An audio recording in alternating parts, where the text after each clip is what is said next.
নবীজি বলছেন সাল্লাল্লাহু আলাইহি ওয়াসাল্লাম একটা মৃত গাধাকে দেখে বলছেন, সাহাবীরা তোমরা কি কেউ এই গাধাটাকে 1 দিরহামের বিনিময়ে কিনবে? কান কাটা মৃত গলে আছে, এই গাধাটাকে কিনবা 1 দিরহাম দিয়ে? সাহাবীরা বলছেন মাংনা দিলেও তো কিনবো না। ইয়া রাসূলুল্লাহ, যদি ফ্রিও কেউ দেয়, বিনামূল্যে দেয়, তাও তো নিব না। তখন নবী সাল্লাল্লাহু আলাইহি ওয়াসাল্লাম বলছেন এটাই হচ্ছে আল্লাহর কাছে দুনিয়ার এক্সাম্পল।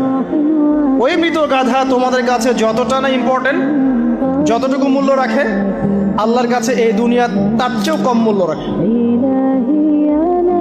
তো এই দুনিয়াতে তো সব ফয়সালা হবে না। আমরা তো হতাশ হয়ে যাই না যে দুনিয়াতে এমন কেন, এটা কেন, ওইটা কেন। দুনিয়া এটারই জায়গা। দুনিয়া সবকিছুর কনক্লুশনের জায়গা না, সবকিছুর পরিসমাপ্তির জায়গা হচ্ছে কিয়ামতের মাঠ। ওই দিন যে সফল সে সফল, যে ব্যর্থ সে ব্যর্থ। দুনিয়ার বাড়ি গাড়ি, স্ট্যাটাস, চাকরি বাকরি, ইজ্জত সম্মান, এটা সাফল্য ব্যর্থতার মানদণ্ড নয়, চূড়ান্ত মানদণ্ড নয়।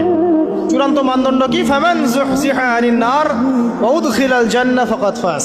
যাকে জাহান্নাম থেকে বাঁচানো হবে, জান্নাতে প্রবেশ করানো হবে, পুলসিরাত পার হতে পারবে, এই একমাত্র ব্যক্তি সফল। সাফল্যের সংজ্ঞাটা জেনে রাখবেন, তাহলে আপনি দুনিয়াতে হতাশ হবেন না ইনশাআল্লাহ। এবার কি হলো, যখন আদম আলাইহিস সালাম সমস্ত নাম শিক্ষা দেওয়া সমস্ত নাম বলে দিলেন, এখানে নাম মানে কিন্তু খালি নাম নয়, জ্ঞান বলে দিলেন, তখন আল্লাহ রাব্বুল আলামিন ফেরেশতাদেরকে বললেন তোমরা সবাই এখন আদমকে সিজদা করো। ওয়া ইয কুলনা লিল মালাইকাতি ইসজুদু লি আদম। আল্লাহ পাক এবার বলছেন আমি সমস্ত মালায়েকাকে বললাম তোমরা আদমকে সিজদা করো। ফাসাজাদু, সবাই সিজদা করলো, ইল্লা ইবলিস, ইবলিস সিজদা করলো না। কেন করলে না? ইবলিসকে বলা হচ্ছে ইয়া ইবলিস মা মানাকা আল্লা তাসজুদা ইয আমারতুক। তোমাকে কে নিষেধ করলো সিজদা করতে ওই আদমকে যাকে আমি আদেশ করেছি? কে নিষেধ করলো? তখন ইবলিস বলছে খলাকতানি মিন নার ওয়া খলাকতাহু মিন তিন। আমাকে সৃষ্টি করেছেন আগুন দিয়ে আর আদমকে সৃষ্টি করেছেন মাটি দিয়ে, আমি কিভাবে তাকে সিজদা করতে পারি? ইবলিস বলতে চাইলো যে আপনি যে বলছেন আদমকে সিজদা করো, আদম তো মাটির তৈরি, আমি তো আগুনের তৈরি, তাহলে আপনি ভুল বলছেন। নাউজুবিল্লাহ। আগুন কেন মাটির সামনে নত হবে?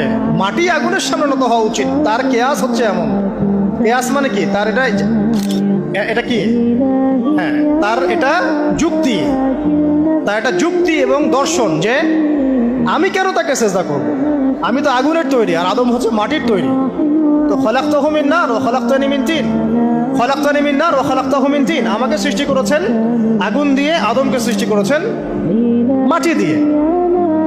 আবা ওয়াস্তাকবারা, আল্লাহ পাক বলছেন সে উদ্ধত হলো এবং অহংকার প্রদর্শন করলো। আর আল্লাহ পাক অনেক কিছু মাফ করে দেন, কিছু কিছু বিষয় আল্লাহ পাক মোটেই পছন্দ করেন। তার মধ্যে একটা হচ্ছে অহংকার, তার মধ্যে একটা হচ্ছে শিরক, তার মধ্যে একটা হচ্ছে অন্যের হক নষ্ট করা, তার মধ্যে একটা হচ্ছে আদম সন্তানকে হত্যা করা, তার মধ্যে একটা হচ্ছে বৃদ্ধ বয়সে ব্যভিচার করা, তার মধ্যে একটা হচ্ছে মুরতাদ হয়ে যাওয়া। ওই যে খ্রিস্টান হয়ে যাচ্ছেন না, খালি মরেন তারপর বুঝবেন, খালি মালাকুল মউত আসুক তারপর বুঝবেন। আল্লাহ রাব্বুল আলামিন বলছেন তার রাসূলের মাধ্যমে, কেউ যদি সাক্ষ্য দেয় আল্লাহ ছাড়া কোনো মাবুদ নাই, মুহাম্মদ সাল্লাল্লাহু আলাইহি ওয়াসাল্লাম শেষ নবী, ঈসা ইবনে মারইয়াম আল্লাহর প্রেরিত নবী, আল্লাহর পুত্র নন, জান্নাত সত্য এবং জাহান্নাম সত্য, এই 5টা বিষয় যদি কেউ সাক্ষ্য দেয় ইনশাআল্লাহ সে জান্নাতে যাবে।